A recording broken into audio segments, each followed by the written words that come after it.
still not getting donuts. This is about week 4 of no donuts appearing on our show. None. But that's fine. I am in a 2002 Toyota Highlander. I'm Brandon. I'm also not eating a donut, and I'm also not sitting in a car. I am sitting on a 2018 wood bench, currently out in front of my office. 2018, man, we just got that thing. That's downright 2020. It has not aged well, looking at it, to be honest with you. Well, it was cheap. We got it on sale. My name's It's Morgan. the provision bench. How ironic. Yeah. Bought it on sale. Walmart.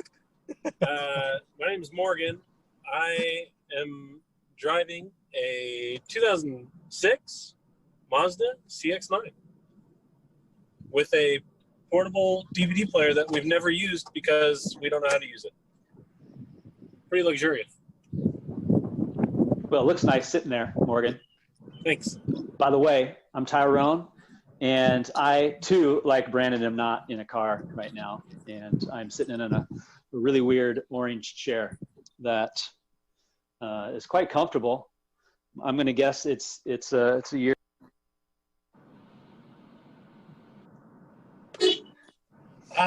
Sorry, some imbecile driving in front of my car. And now he just bumped my car.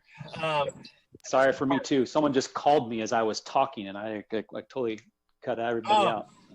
Now, for all of you watching, Tyrone used to be a pastor on staff with us at Venture. He was the youth pastor. He was on staff with Pastor Brandon back in the day in Modesto. Tyrone, you're kind of like the godfather of youth ministry is what I always call you, and also the godfather of basketball.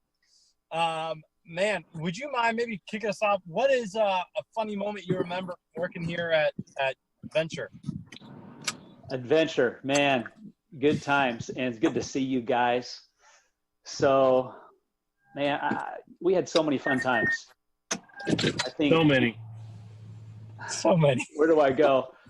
I think when I first got there, Tony, I think that's when you, correct me if I'm wrong, you got saved, and yeah, God really started moving in your life. I'd been saved for like 6 months, a year. Yeah. Okay. Yeah. So it was new to you, and you felt called to leadership. You got to start stepping into leadership, and that was fun. You let me come to the underground J-High retreat. That's right. At the cabin in Clay Elm. At the cabin. Yeah. Where I cut my butt open on a rock. That's too much. Honestly, Tony getting injured, we know the different periods of our church by the injuries that Tony had. I don't think we'd ever dated the cut on Tony's butt, though. I think that's a new injury that we can log. Yeah, that's new. I'll write that one down. There's always something odd. That's a scar I would care not to see. We'll just trust you on this one, Tony. Yeah, we'll have to take your word for it. One of my main memories of Tyrone at Venture was the first year was kind of a transition year. We had a lot of turnover in our youth ministry, and so he was kind of trying to win everybody over. And then the second year, everything really explodes. I mean, he has it totally cranking. And then the end of the second year, once he has everything going well, he left. I'll never forget it. I've never seen anybody get to the top and think, you know what, I'm done, moving on. Normally they leave when everything's going bad. Yeah. Well, Morgan was ready, and we knew it was Morgan's time to shine. And he did a great job stepping in and bringing leadership. Well, Tyrone, your guys' leadership was like one of the first like healthy models of youth ministry I'd ever seen. So it was those were instrumental years, no doubt, in us even having a chance. So for sure. Now, this isn't a Venture memory, but can I go back to me and Brandon's Modesto days? Please do. Take us there. Has Brandon ever told you that he literally went like legally blind in one eye for a little while? Oh, I know. I don't think I ever did tell them that. What? So he just told us last episode that he played a blind man in a human video, but I'd never heard of the actual blind. Okay, Human to video, set this up, I'll let Tyrone tell the story, but to set this up, there is actually a clinical medical reason I always have to wear sunglasses. Yeah. And it is because of the story that he's about to tell. So at our church, we had two racquetball courts that were like phenomenal, like two of the best racquetball courts in all of Modesto. And so we really got into having fun playing racquetball a lot. And Brandon and I would have these heated matches, man. We'd go back and forth. He'd win, I'd win, he'd win. Well, one day he's serving and he hits, his serve isn't going to hit.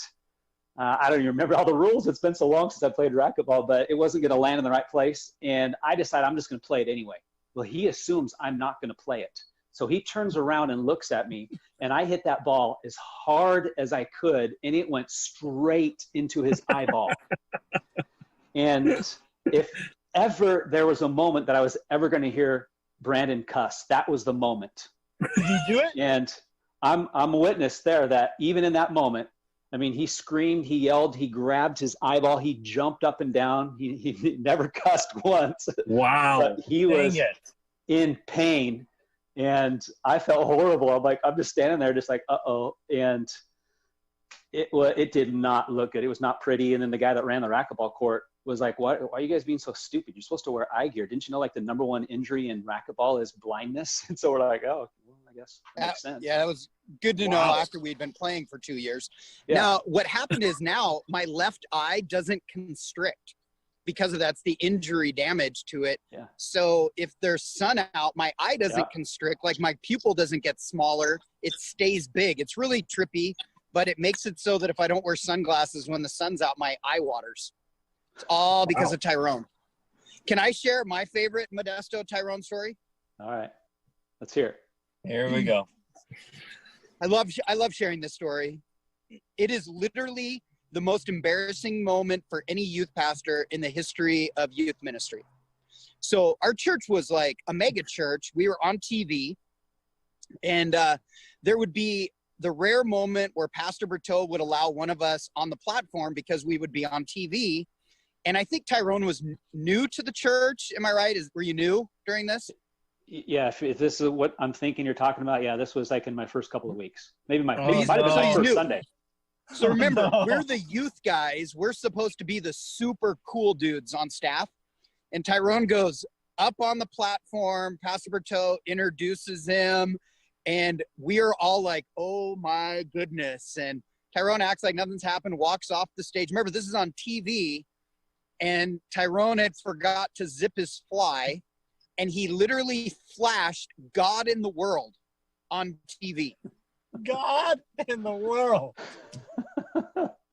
I'm telling you, because of that moment years ago, every single time before I get up to preach, I check my fly.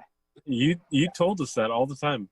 Yeah, and there's moments when I forget, and in the middle of my sermon, I think, oh no, I have like PTSD or something like that, and I figure out some way to nonchalantly just check because I have to check. No, because of that, every pastor in America checks their fly. Oh man, you've done everyone a good service, Tyrone. Thank you for taking one for the team, man. I remember being up on the platform, and all the pastors that I had seen stood next to the table thing there. And so I was standing next to the table thing. Pastor Berto kept pulling me in behind the pulpit. And I'm like, why is he pulling me back there? And so I kept stepping out, and he pulled me back again. And he noticed that my fly was down as I was walking up the steps. Oh, and so after the service, he looked at me and said, hey, Tyrone, I just saved your life. Most people might have not noticed because I kept pulling you behind the pulpit, and I didn't think that anybody noticed, but I had actually noticed in the middle of the service when I looked down and I saw, I hope no one saw. But, oh, gosh. We all noticed. But that is totally Pastor Berto. Tyrone, I just saved your life. Yeah, so totally. Pastor Berto right there. Now, Tyrone, do you remember how you used to start out sermons for us at youth back in the day? I don't. Remind me. You would pray, you would share the scripture, you would pray, and then you'd say, hey, who here is in a good mood? Or you'd ask something like that, or who here loves gifts or something like that. Some kid would go, oh, me. Yeah, I'd give my gum away. and you would take your gum out of your mouth and put it in their hand. Yeah. I always wanted to have good breath. And so I would always be chewing gum as I'm hanging out with people before service. And then I didn't want to preach with gum in my mouth. And so I forgot. I did that for years. I would give away my gum to some crazy middle school student that wanted it. And oftentimes they'd put it in their mouth and start chewing it. Did you That know? was pre-COVID. That was pre-COVID. Yeah, now Pre-COVID. Yeah. Did you know because of you, Tyrone, I brush my teeth every time before I speak?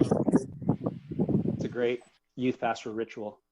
And because of you, I keep a bag of trail mix in the drawer of my cabinet. I have the same cabinet you had when you were here. That's just wisdom. That's all that is. That's wisdom. I think it would have been way better to hear Tony say, Tyrone, it's because of you I brush my teeth. I should have. Period. What's funny is in general. Brandon in his youth ministry days did the same exact thing. And I remember one of my first weeks there on Wednesday, I walk into the bathroom and there he was brushing his teeth in the bathroom. And he looked at me, he's like, "Oh, you do this too?" And I'm like, "Yeah, I do this." So it was a funny kind of a Wednesday ritual. He also always brushed his teeth, but I did it all those years of youth ministry every Wednesday. My dream for when we eventually built a building is that I would have a bathroom in my office so that was connected to the platform so I could brush my teeth before the service and walk out before I preached. Now I finally have it after 15 years. You know, Tyrone, one of the things I miss the most about just you and your family, man, because when you guys came, Brandon had said, and Morgan, you know, when you came, man, things got healthy. You guys blew the thing up. We were seeing record attendance. Like, it was just humming. We had a phenomenal team. And but also with Tyrone came your wife, Amy. Oh man, she's power. Man, she was fun. Yeah. I've never burnt more paper edges than under the leadership of Amy Rinta.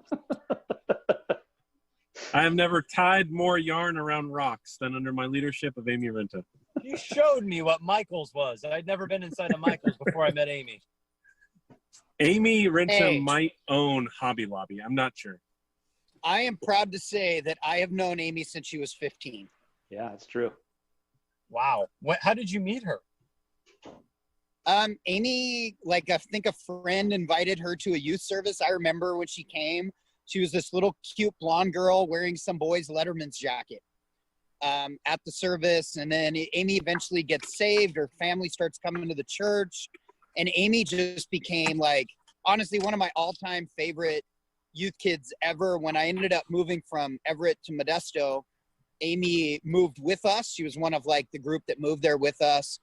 And then Di and I prayed into existence, her and Tyrone. We prayed that like crazy. Wow. In fact, Di put us together as husband and wife in a human video, and that's where it began. Destiny. Is that really where you guys really kicked it off? Was it a human video? Yeah, I think that helped. We were already kind of, I don't know, I'd say she kind of caught my eye right around that season. We went on a fall retreat to Santa Cruz in this cool hotel fall retreat at Santa Cruz Boardwalk. It was awesome. And she just caught my eye there. She was just ministering to girls, praying over girls, just things were happening. I'm like, you know what? She's cute, but she's pretty awesome too. She's a powerhouse. Yeah. So, yeah. You got to be honest. That was one of the coolest venues for a retreat ever. For that retreat, we rented out the entire hotel right next to the boardwalk. It was pretty awesome. That's rad. Tyrone, is Amy there with you right now? Is she at the house? She just left. She ran to the store. Probably Hobby Lobby or Michael's, I'm sure. Yeah. So we want to know if Amy thinks that we need magnetic eyelashes. We want to know. Oh man, she could go on for days about that. I wanted her to new phenomenon. gauge my eyebrows. What do you think? Yeah, mine too. I was blessed with good eyebrows. Tyrone, does she do magnetic hair? You know, we need someone to invent that, and you could be the poster child. I think that'd be great. That would be awesome. Yeah. I don't know. You look pretty good bald though. You look like a mean dude. I was one of my youth kids came up to me right before COVID and said, "Pastor Tony, you know who you remind me of?" I was hoping he would say like the Apostle Paul or Peter or someone. I go, what is it? And he goes, you look like Pitbull, like the rapper. Sean Nippon. I didn't know if I should be offended or honored. Seriously though, Yeah. half my staff had like COVID-ready hairdos to begin with. Yeah. True. We're God's chosen people in this season. One of my favorite memories of Tony was when, I don't know if I convinced you or I don't know how this happened, but you would drive to my house at 6 a.m. in the morning so that we could do P90X for a season. Every day. We did this for several months. Every day. Quite a while. It was quite a while, actually. Yep. And a couple months into it, I realized, oh, he's not doing this because he wants to hang out with me. He's doing this because a certain girl lives with me in my house. And so I had to work through the getting used kind of a thing. And then at least I'm working out with a friend and I got some accountability and I'm getting up early working out. But Ariel would walk downstairs. She was living with us at the time. About the time we'd be in, what do they call that? Upright dog or downward dog or downward facing dog. Yeah, and would get a nice picture of Tony's rear.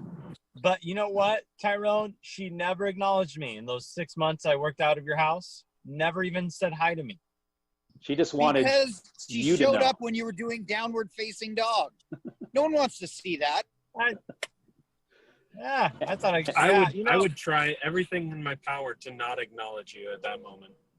I know. I don't ever. I mean, I'm gonna have nightmares of Tony doing downward facing dog now. Listen, man, I will give Pastor Brandon some credit.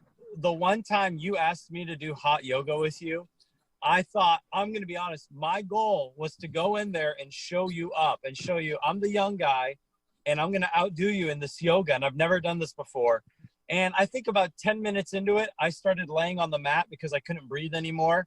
And Pastor Brandon went on for another like 45 minutes, cobra and dogs and whatever animal they were telling us to do. It's ridiculous. Hey, there's nothing harder than hot yoga, and there's nothing less fun than hot yoga. It's the worst. It is not fun at all. One of my favorite times of Tyrone's tenure at Canyon Creek then was him leading the early stages of the internship. And this internship, part of it was every day we did a workout routine. We did P90X. We did some P90X. I have never seen a more pathetic display of athletic movement in my entire life than in that youth box at the Everett building. That was great. My favorite part. After a while, the girls got too embarrassed and they started breaking off. I think Ariel actually would lead them through some stuff in another room separate from the guys because they did not like to do it in front of the guys. Yeah. So yeah. When Tyrone and I were in Modesto, we had this like insanely athletic youth ministry. Like, I mean, everybody was athletic. Like our staff versus student basketball games were like dunk fests, right? He didn't carry that anointing over with him when he came to Venture. I would beg to differ. I think when Tyrone started doing the student versus staff games, they weren't fun to participate in because the staff would dominate the students. We did not have an athletic youth ministry. We had maybe one or two kids, but so when we were, that's what I'm saying. So when we were in Modesto, I mean, our youth ministry is unbelievably athletic. I mean, kids got Division I scholarships to play football, basketball, but we would do the staff versus student game. And this was when Tyrone was in his late 20s. And I have said for years, Tyrone might be the best white basketball player I have ever seen, personally. I believe it. 100%. There would be times Tyrone would go out and he would hit like 23 pointers. We would beat like students that ended up getting full ride scholarships to like Cal, and we would beat them by 20 points because we just watched Tyrone. The best part was Jared Ming was for years used to being the best basketball player at the church, and Jared wasn't even as close to as good as Tyrone. Those were the Tyrone, days. tell everybody why your parents named you Tyrone. That's my favorite story.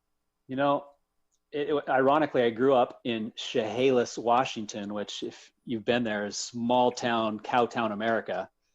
And so, nobody's named Tyrone in that type of place. So, but when I was born in Tacoma. My dad was doing college sports at the time, and there's a very popular show that he loved called Soul Train. And apparently there was a brother named Tyrone on Soul Train, and my dad decided, I like that name. I'm going to name my boy Tyrone. And so he did, Davey Tyrone. And so he's doing college track, and one of the guys one of the brothers that's playing with him and does track with him said, "You named your boy Tyrone?" He's like, "The only Tyrones I ever knew, man, they were bad." So do you remember? That's part of my namesake. My favorite story about Tyrone's name. Okay, so again, we're in Modesto, and again, we have these just killer athletes and things like that. And we had this kid in our youth ministry. I used to pick him up and drive him to youth service. His name was Lavelle Hawkins. You remember Lavelle, Tyrone? I do. Oh yeah. So Lavelle was like an all-world wide receiver, ends up getting a full ride scholarship. He went to Berkeley, right? I think it was, it was Cal. So, and Lavelle, he grew up in kind of the ghetto of Stockton. And anyways, just a really cool story. Loved Lavelle. And when Lavelle first met Tyrone, he was like, I have never met. He said it with a lot more flavor than I am. He said, I've never met a white Tyrone. Lavelle. Yeah, I heard that all my life. I can't imagine another name for you though, man.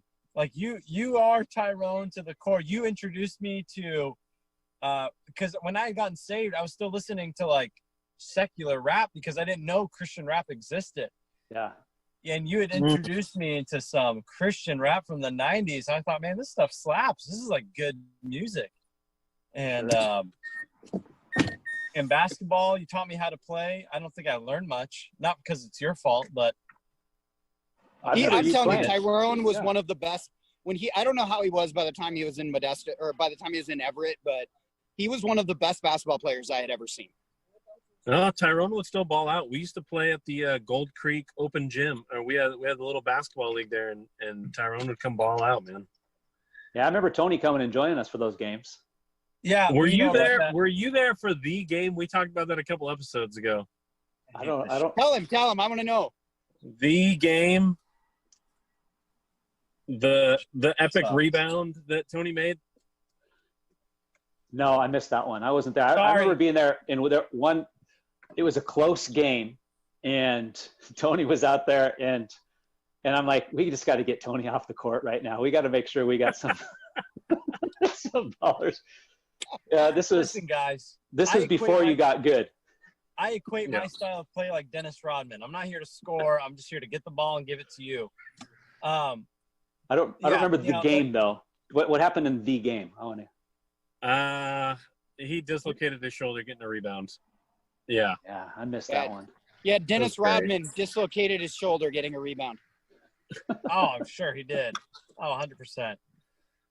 And then he popped it back in and kept playing is what Dennis Rodman would have done. Tyrone, because, you're in Arizona, you're a pastor now of a church in Arizona, and it's amazing where God's brought you, man. Do your people at your church know how good you are at basketball? Like, have you ever just showed up with a basketball and just start shooting? No one at my church, I think, has seen me play basketball. I play at the local gym, did when it was open, but no one's seen me play. Were we truly your last dance? In Olympia, right after the Uprising days, I played a little bit there. We had a nice gym at that church. I actually played. We did some stuff with the youth even after Wednesday nights and stuff. And so I was in a season of playing a lot then. That was it. Now I'm the old man on the court. Still ball out. So Tyrone, give us an Arizona update. What's life in Arizona like?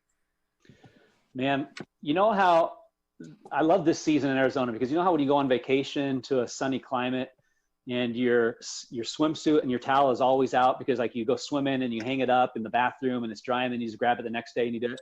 That's our summer in Phoenix. We're always swimming, always relaxing by the pool. We got a great pool in our house, and so we're loving that season right now. We're enjoying the pool, but obviously it's getting hot, and the heat isn't so bad in the summer when you got a pool. You can actually endure it. Feels great. But man, we're loving it.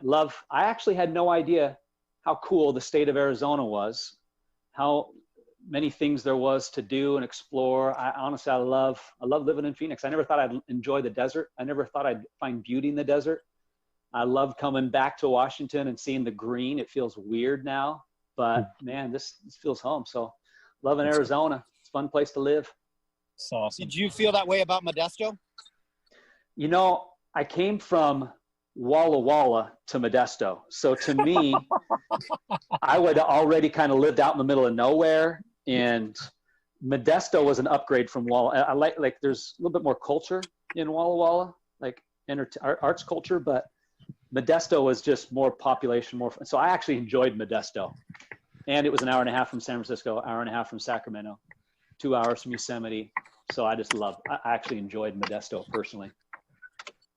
You know, the place that I miss, Tyrone, is I miss our old office at Ashway. Man. And how That much place you treated stink it us up. good. Yeah.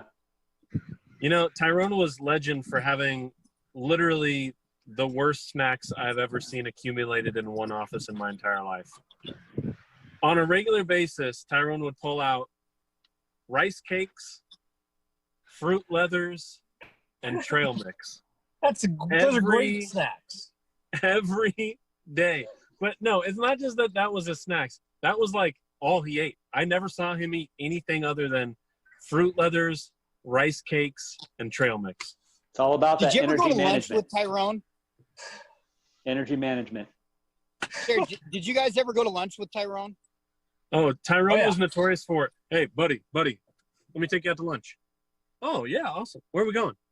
Starbucks. Now, here's what I remember about going out to eat lunch with Tyrone. We were in Modesto, and even at the beginning of the Everett days. He is the slowest eater of any man I've ever met.